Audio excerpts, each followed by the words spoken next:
Want to get right to our guest and get the who, what, where, and what do we do now? The author of Wealth Unbroken, Growing Wealth Uninterrupted by Market Crashes, Taxes, and Even Death. Rebecca Walser is here. Rebecca, how are you? I'm good, Mike. How are you? Good to talk to you. Let's do a little 101 here, if you don't mind. Take me back to college, Econ 101. What is inflation? Inflation is just basically the erosion of our purchasing power. So $1 in the 60s, we know, bought a lot more than $1 in 2021. And so it takes more dollars to buy the same thing. And that's because our dollars are worth less compared to prior times. And that's inflation. How did they become worth less?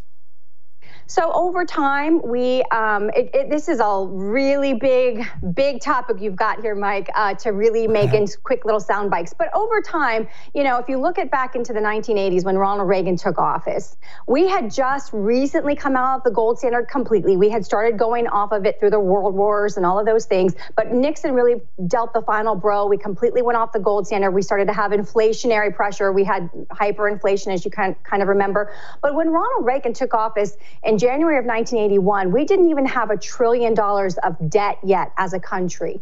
And so it took all the way until October of 81 for us to get to that $1 trillion debt mark as a country. And what has happened is the government is spending so much money so fast since really Reagan's time frame. We went from no debt now to really we have $29 trillion and it grows every single day. On my website, we actually have the debt clock because it's so out of people's minds. And yet the chickens will come home to roost and we will have to pay for what's happening. And it does inflate our dollar. It does make our dollar go down in value if we treat it as, toilet paper and we flood our economy with it, which we have really pumped in $8 trillion since the start of the coronavirus last year in 2020.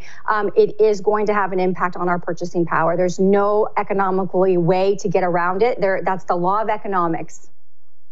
So there's spending money, there's government spending money, and then there's government printing money. Those are the two culprits? Yeah, the government has always spent money, right? But how they've spent it is the differential. So if you collect taxation, now certainly taxes can reduce GDP if they're not used efficiently. If the government takes it from a most efficient source of use and then makes it inefficiently used, that can have an impact. But for the most part, it's not the spending so much as the fact that they're printing or inventing the money that they're spending. And that is where we get the inflation. Okay, let me ask this first. Where do we see it? And then where will we see it? And how badly will we see it, do you think? Great point. So we just recently got the PPP, the Producer Price Index, the PPI rather, the Producer Price Index. We're always looking at the CPI, the Consumer Price Index, and specifically the core CPI, which I'll explain to your viewers what that is.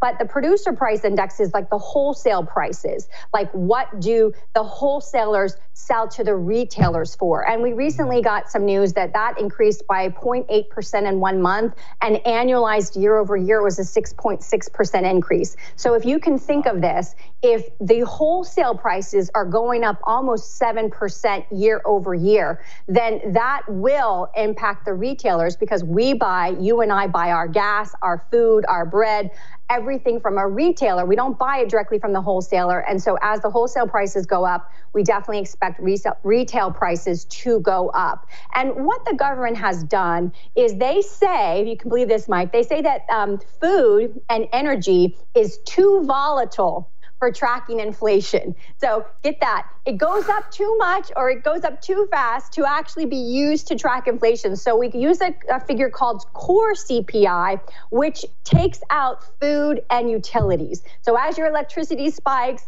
or as food goes up because we have some sort of shortage or we have inflation and these things become more expensive, we don't look at that in the core CPI number. So you have to really look at the consumer price index, including food and energy, to really see how it's impacting retail prices. The government chooses to disregard that and to look at core CPI. And so they kind of have a little bit of an edge avoiding and talking about inflation, just ignoring it as not part of a real number that we're looking at. And we know that's not really true.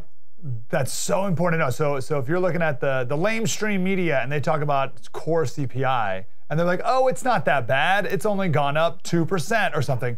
But we are now smart enough to know, no, wait, is that the core CPI? Does that include energy or food? Is that what you're saying? We need to ask a little deeper question there. Yep, you need the actual CPI number. That's correct, because core CPI avoids food and energy. That's right. Wow, that was deep and insightful. I want more of that. Like, subscribe, get more.